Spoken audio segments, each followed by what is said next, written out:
morning guys, and welcome to another reading vlog. Today is Friday the 24th of July, which means that it is day 5 of the Reading Rush readathon. This year for my Reading Rush vlogs I decided to split the week in two and do 2 slightly longer weekly style vlogs rather than daily vlogs, and that's mostly just because on Tuesday and Wednesday of this week I ended up going camping, which just meant that I didn't have access to internet, so daily vlogging wasn't really a possibility. So instead I split the week into 2 and have just done 2 very long vlogs. Well, I'm assuming this vlog is going to be long. The first one definitely was, because I had a lot to talk about with all of the books that I was reading and everything else that I was getting up to. So like I said, my first vlog is already live, and that was days 1 to 4 of the Reading Rush readathon, so I'll link that for you if you want to go and check that out and see everything that I got up to for the first few days of the readathon. But today is day 5, and the second Reading Rush vlog is going to be days 5 to 7, and hopefully me completing all of the prompts, but I need to keep my fingers crossed for that because we are behind. I got back from camping yesterday and I already feel like the rest of my week is looking very busy, so I'm hoping that I'm going to have time to fit in a lot of reading, and I'm even considering fitting in an impromptu 24-hour readathon just to try and push myself to read as much as possible. So just to give you a little bit of a brief update about how the first few days of the readathon went, if you want to hear all of my in-depth thoughts, you can of course go and watch the full vlog and see all of my thoughts as I read the books. But so far I have completed 3 prompts and I'm wanting to read 7 books, so I'm a little bit behind seeing as we are on day 5. But so far I have read 3 books and completed 3 prompts. So first up I read The Body by Stephen King, which is a short story in this book, and I read this one for the prompt of reading a book which is based on a movie that you've already seen, and the movie version is Stand By Me, and it's one of my favourites. I ended up giving this book 4 stars. I then read a prompt for picking a book which starts with the word the, and for that one I picked up The Chalkman by CJ Tudor, which I enjoyed, but it didn't blow me away, and I ended up giving this one 3 stars. And then the final book that I've completed so far was for the prompt of reading a book entirely outside of your house, and I of course, as I've mentioned, went camping, and so I wasn't at home at all for a couple of days, and I read Exciting Times by Nisha Dolan, which I gave 5 stars and absolutely loved. So far this is holding the top spot for my most enjoyed book for the Reading Rush, and I can't see it being knocked out because it was just so perfect for what I enjoy from books. So that's where we are at so far, and I'm currently partway through my 4th book. I'm currently reading The Hunting Party by Lucy Foley, which is a murder mystery surrounding a group of friends who go off to spend New Year's in a log cabin, like a really remote cabin in rural Scotland, and then one of them is found dead. It's a book which has multiple perspectives, so we're seeing things from every angle, and it's also across a couple of timelines. So we have the time when the body has actually been found, and then we have a few days before, and you kind of get the lead up into how this event actually took place. At this point as well, I am on 103 pages into this book, and we still don't know who has actually been murdered. We just know that a body has been found and that it is one of the people that is staying in this cabin. This is a group of friends that have known each other for years and years, except for one of them who is a partner of one of the old friends, and she's a bit of an outsider and is trying to sort of find her place in the group, and she has organised this holiday. And then all of the other friends have, like I said, known each other for years. They met at university and know each other so well, and yet there are cracks starting to show because as they've grown up and moved away and moved on with their lives, they've each kind of gone in different paths and don't necessarily have as much in common as they did when they were at university together. And so we have this slightly dysfunctional group of friends who do like each other, but there's definitely cracks showing. We also have a gamekeeper at the, a gamekeeper at the lodge, and also a housekeeper, as well as 2 other guests who are not part of this group. So there's quite a few different characters involved, which means that there's a lot of mystery surrounding what's happened and why, and I'm really enjoying it so far. So I'm reading this one for the prompt to read the first book that you touch, and if you want to go and check out my Reading Rush TBR, you can see how I ended up picking out this one. But so far I'm really enjoying it. So today I actually have a few plans. Firstly, I'm going to be doing some baking with my sister. I really want to try out a baking hack that I've seen used quite a lot of times and it's always really intrigued me. So essentially you take a box cake mix, and I'm going to be using a Betty Crocker one because it is accidentally vegan until you add in other ingredients. And then the hack is that instead of using eggs and oil like the box tells you to, you actually use a can of Coke, and that apparently makes a full cake. So I'm going to be trying that out with my sister, making a cake, and then my mum wanted us to watch the new Eurovision film with Will Ferrell and Rachel McAdams because she thinks it's hilarious and she really wants me to watch it. So I'm going to be spending some time with them, doing some movie things, eating lots of good food and all of that fun stuff, and then hopefully somewhere in and amongst the rest of the day I'll find time to do some reading of The Hunting Party. Okay, so I'm now with my sister, clearly, and we're about to do some baking. Now, as you'll probably know from seeing me do baking in all of my other vlogs, I usually do everything from scratch and I really enjoy baking, but today I'm kind of throwing that all away because the main ingredients we have are this Betty Crocker cake mix and Coke, which I think is going to be interesting. Yeah. So, essentially you just have to mix these together, and apparently it makes a cake, and then we've got some decorating to do to try and make it a little bit fancier, as well as some salted caramel icing, which is also accidentally vegan. So, gonna give it a try. I hope it works because I really want cake, but let's do it.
Okay, so the cake is out of the oven and I'm quite pleased with how it looks. Obviously me and Attain made it and now my mum is joining us to taste test the cake. So like I said, this cake was made with just a Betty Crocker cake mix and some Coke. So I've no idea how it's going to taste. It held together relatively well. It was kind of flimsy and a little bit crumbly, but that kind of happens with every vegan cake, so I'm not too worried.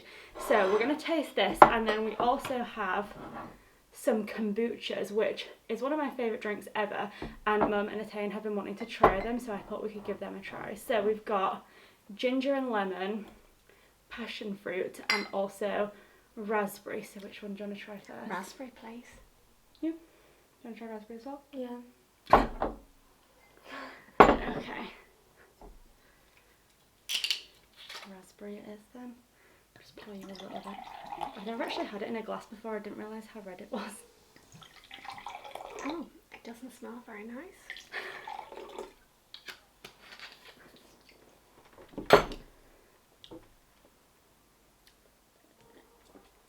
I already know I like it. I don't know why I'm trying.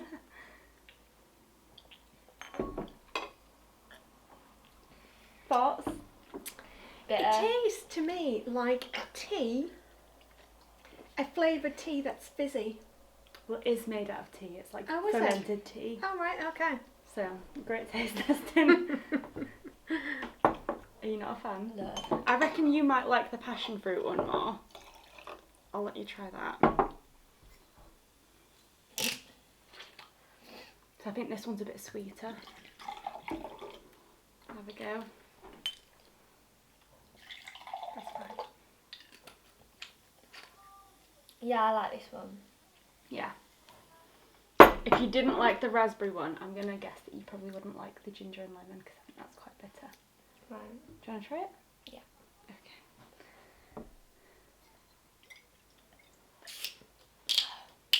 You have to finish that one first. Finish it? So are there health benefits to this, or is it just an alternative? Because it's fermented, it's meant to be good for your gut health, but at the same time I think it's also just like a trendy thing. It's not like a miracle thing or anything like that. Okay. I can't drink this fast. There you go.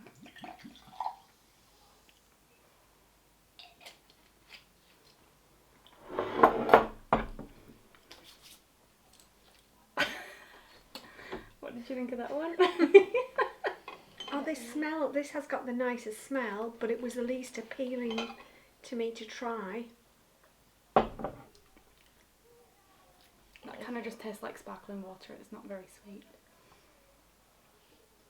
So, what do you think? I expected more. How much do they retail for? They're about, these ones were reduced, these were £2.50, but they are expensive. You'd be paying like £2.80, £3 for one. I think I'll leave it then. Stick to your Pepsi Max. I think I rarely have Pepsi Max. Oh, I'm so sorry. I'm so sorry. Right, on to the main event, something that I think we'll all be able to agree is nice. Cake. Pass me a plate.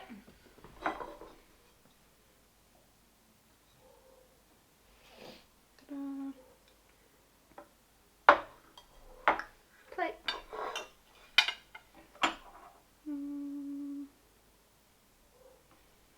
Excuse me. So bossy. Good save. Great save. My God. Right. So, chocolate cake, salted caramel icing. Let's see how we go.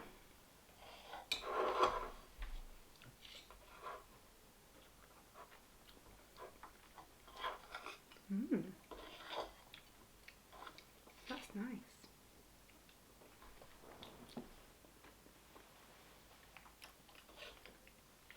Cake is still warm.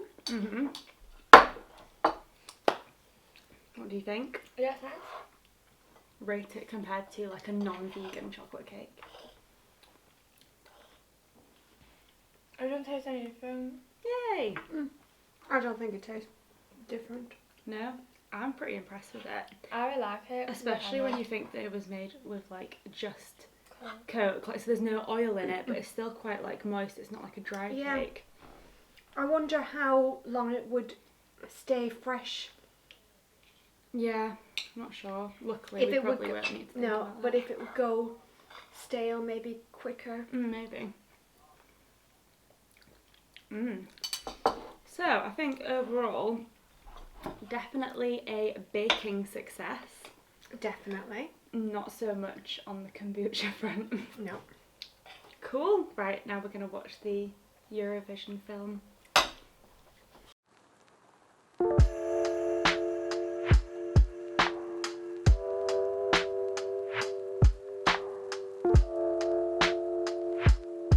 So it is currently 9:31 p.m. on Friday, and so far today I've managed to read a grand total of 0 pages. I don't know what's going on with me the last couple of days, but my hopes, dreams and ambitions of reading 7 books in 7 days for the reading rush seem to be getting further and further away by the second. So from this moment on, I'm going to try and do everything I can to get back on track. Don't know how realistic that is going to be, but I'm at least just going to try and push myself to read as much as possible and just see how far I can get in the next essentially 2 days, because Friday is pretty much over. Like I said, it's 9:30 in the evening and I'm just about to pick up The Hunting Party for the first time today. So I'm currently on page 103, so I'm about a quarter of the way into this book. So far enjoying it, but I really need to just get back into it. So I'm gonna go get into bed, read as much as I can until I inevitably fall asleep, and then tomorrow is a new day and hopefully a more productive day in terms of reading.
As it stands, it is now Saturday afternoon, about 4 p.m. to be precise, and that means that we've got just under a day and a half left of the reading rush, and I'm currently halfway into my current read, which is The Hunting Party. So I think it's safe to say, given that this is my 4th read for the reading rush, that any confidence that I had, any hopes and dreams that I had of trying to read 7 books in 7 days are just a distant memory, because that is just quite frankly not going to happen if we're perfectly honest with ourselves. So instead, my new goal for the rest of the reading rush is to try and complete 5 books. Like I said, this is book number 4, so I want to finish this one and hopefully one other one before the end of tomorrow evening, and I'm hoping that I can do that if I put my mind to it and stop getting distracted by watching all of the incredible reading rush vlogs that are being uploaded this week. I've been loving the reading rush vlogs so much. Like, they are incredible, but they're also a massive distraction to actually trying to read. There's going to be so many that I still need to catch up on next week when the reading rush is over, but some of the ones that I've really been loving watching this week have been from Lexi from the channel Alexandra Roslin. She's been uploading daily vlogs, as has Kaylin from Kaylin Abridged, and also my friend Meg from the channel Pride and Fiction. They've all been doing such incredible daily vlogs for the reading rush and I've absolutely been loving them.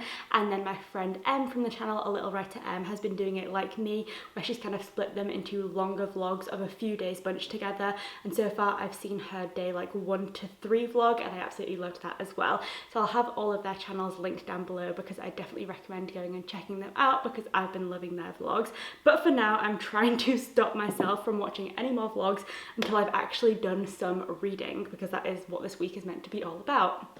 So, like I said, I'm halfway into this book. It's about 400 pages long and I am on page 203. So I have half of it left to go, but it is an easy read. I've just been kind of busy and distracted for the last couple of days, so haven't been flying through it, but I think if I just put my mind to it, I really could fly through this other 200 pages quite quickly, particularly because I've brought myself into the conservatory, which is a room in our house which does not have Wi-Fi, there's no TV or anything like that, so it's easy to actually read without getting distracted like I do everywhere else, because I get distracted so easily. But so far, I'm really intrigued by this book. It's a murder mystery, but there are so many layers, definitely added to by the fact that this is a multiple perspective narrative, which means that you're getting so many different perspectives.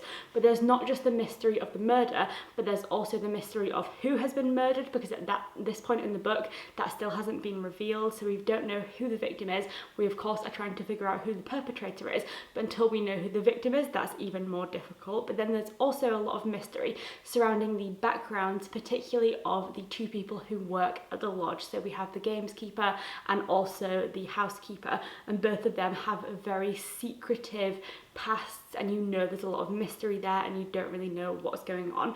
And then finally, another mystery that's been thrown into the mix is that one of the characters has revealed that she's had a stalker for several years, and I think I've actually figured out who I think that is.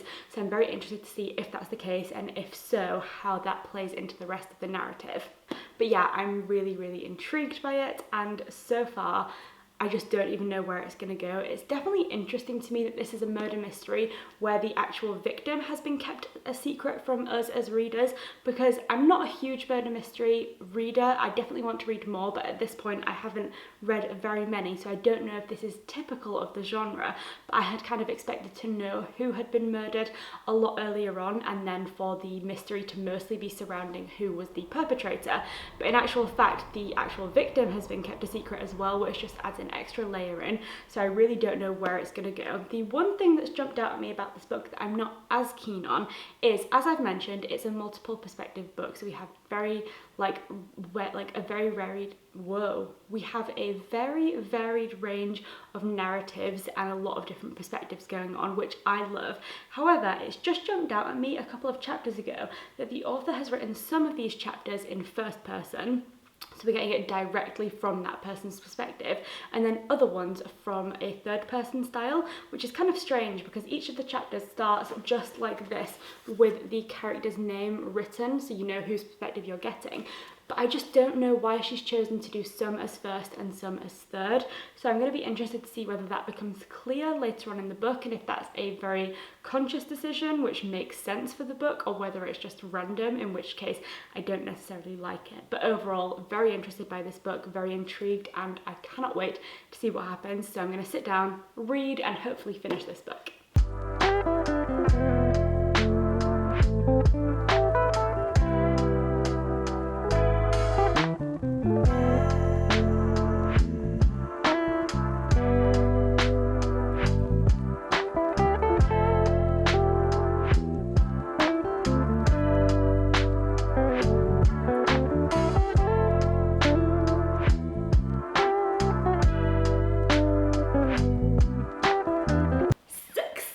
I have finally, only 3 days behind schedule, managed to finish up with The Hunting Party.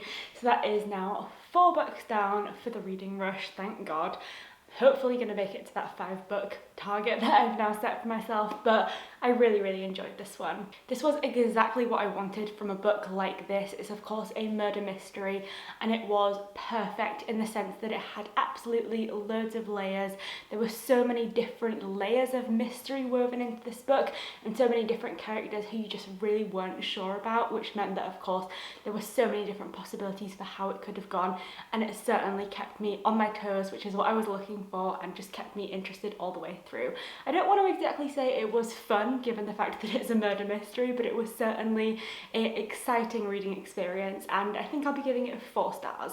I don't want to say too much about what happened in this book other than the fact that it is of course a murder mystery surrounding these friends that go off for their annual New Year's trip. This year they go off to this really remote cabin, and there this horrific murder takes place and we don't know who has committed it. But aside from that, I don't want to say too much because there's so many layers and so much mystery. You don't find out who is the murder victim until quite far into the book, which of course keeps you on your toes even more. But aside from that, it was just such an interesting book. I did successfully manage to guess about the stalker, as I mentioned earlier. I won't say any more than that, but I did manage to make that guess, so I was pretty pleased with myself in that respect, and I just found this book to be really, really good. The reason I'm giving it 4 stars instead of 5 is just for a couple of reasons. Like I mentioned, one of the perspectives was written in 3rd person rather than in 1st person, and by the end of the book I still didn't quite understand why that had been done. To me it didn't seem relevant or necessary for what was going on in the book, so I'm not sure why Lucy Foley had decided to do that, but it wasn't a major issue, it just didn't quite make sense stylistically to me, and I'm just not sure why she did it.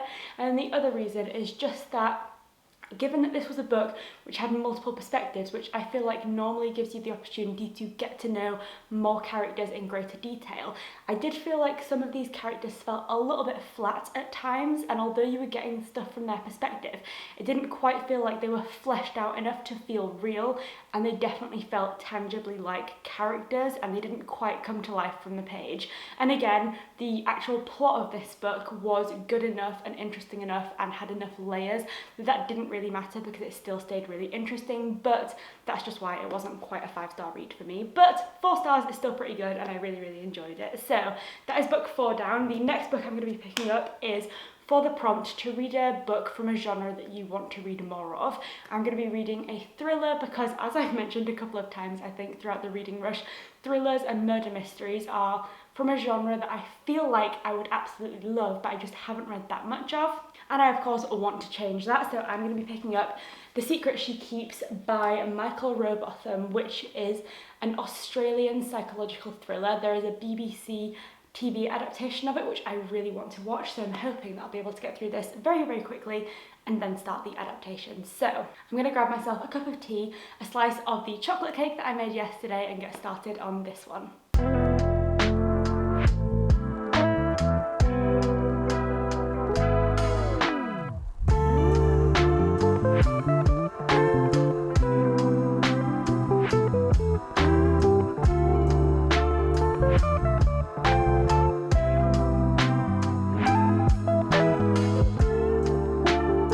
So the final day of the reading rush is officially here. It's Sunday the 26th of July, and actually it's already about 1 p.m, so we're over halfway into the final day, and I am currently 150 pages into The Secret She Keeps, which is undoubtedly going to be my last read for this readathon, but so far I am absolutely hooked. This book has about 530 pages, and so I'm about a third of the way in, and I am loving it so far.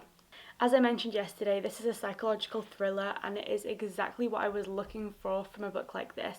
Although I did have a few misconceptions about what the book was going to be about, I assumed that it was set in Australia because I had caught a tiny snippet of the BBC adaptation, which was actually what made me want to pick up the book in the first place, because I do want to watch it, but I wanted to read the book first. However, the book is actually set in the UK, and funnily enough, some parts of the book and one of the characters is from Leeds, which is where I live, so certain references were made to places like Kirkstall and Kirkstall Abbey, which are places that I know and have been to, so that's always interesting, especially given that I expected that the book was set literally on the other side of the world. So that was one thing I wasn't expecting, but aside from that, it is exactly what I was looking for. It's a psychological thriller, and it's following 2 women, Meg and Agatha, and they are both pregnant, but they're also both keeping some pretty big and dark secrets from other people in their lives. As the book progresses up to the point that I'm at now, they're becoming slightly more intertwined with one another's lives, and I have a feeling that that is of course going to have a big impact on these lies and secrets that they're both keeping, and of course I'm sure it's going to culminate in some big dramatic conclusion. And then there's also a slight sort of dark undercurrent to Agatha particularly, because she is somewhat obsessed with Meg, and you get the impression that she's got some definite stalker tendencies, and so it's a very, very interesting book.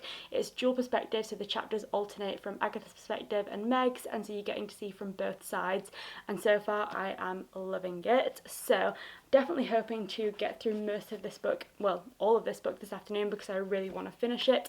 But for now, I'm actually about to head out. I'm going to meet some of the girls from my yoga teacher training program, where we're all actually going out, and funnily enough, before I even picked up this book, we had these plans set in stone, and one of the places that we'd mentioned going, and the place that we're actually going to meet today for a little picnic and catch up, is Kirkstall Abbey, which was mentioned in this book, so I thought that was a little fun coincidence, and I'll of course bring you along so you can see exactly what I'm talking about, but that means that I will just be out for a little while and won't be able to do any reading until I get back later on this afternoon.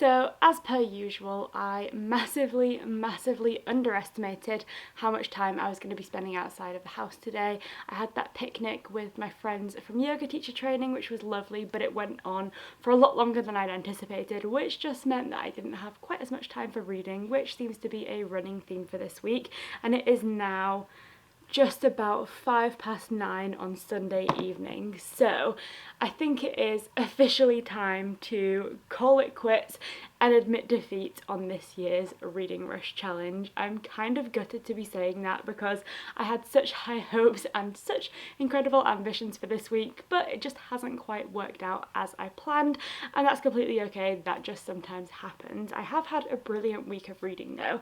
I'm currently about halfway into my current read, which is The Secret She Keeps, and I've just reached page 209, which I'm really loving this book. It is so good. I think this one might take my second favourite spot for this week. My favourite spot is definitely solidified, and I'll get into that in just a moment, but so far I am really enjoying this one, and although I'm probably not going to be able to finish it today, hence why I'm wrapping up the vlog here, I am definitely going to be continuing this one on tomorrow and hopefully finishing it very soon because I am so hooked. The reason I'm not just staying up and trying to cram in as much reading as possible before midnight when the readathon officially ends is just because tomorrow morning, so Monday, is my first day back in the office at work for about 4 months since we've been in lockdown, and I want to make sure that I'm well rested and ready for a full week of work because I'm very much out of practice in terms of getting into the 9 to 5. So as much as I'd love to stay up reading this book, it just doesn't seem like the sensible thing to do. But I am so intrigued by this book. I've already kind of given you a synopsis about what it's about, and I'm definitely sort of starting to put this together and make some predictions. And as I said, our two main characters, Meg and Aggie, are kind of like coming into one another's lives, and I have a feeling that these secrets and lies that they're both keeping from other people around them are going to start to intertwine, and I have a couple of theories and expectations for how I think that these two lies are going to kind of cross over, and if my prediction is correct, it's going to be a very dramatic and interesting turn of events in the second half of this book, which I'm really excited to delve into, but sadly not right now. But like I said, I made it to page 209, and that is going to bring my reading rush to an end. So that means I read a total of 4.5 books, and in total that made up 1,407 pages, which I'm pretty pleased with. It's not quite the 7 books in 7 days that I had originally planned and hoped for, but it was a great stack of books. I really enjoyed all of these. Like I mentioned, The Secret She Keeps I think will be my second favourite book of the week because I'm really enjoying it, but my favourite book so far has to be Exciting Times by Nisha Dolan, because this book is just everything that I love. It's a contemporary literary fiction and it was just so incredible. But I will have my Reading Rush days 1 to 4 vlog linked for you to go and check it out, so you can get all of my in-depth thoughts on this book if you want to hear why I loved it so much. But this one is definitely my favourite book that I picked up during the Reading Rush week. But thank you so much for watching. I really hope that you've enjoyed hearing all of my thoughts on the books that I picked up over the past few days, and I'll see you next time.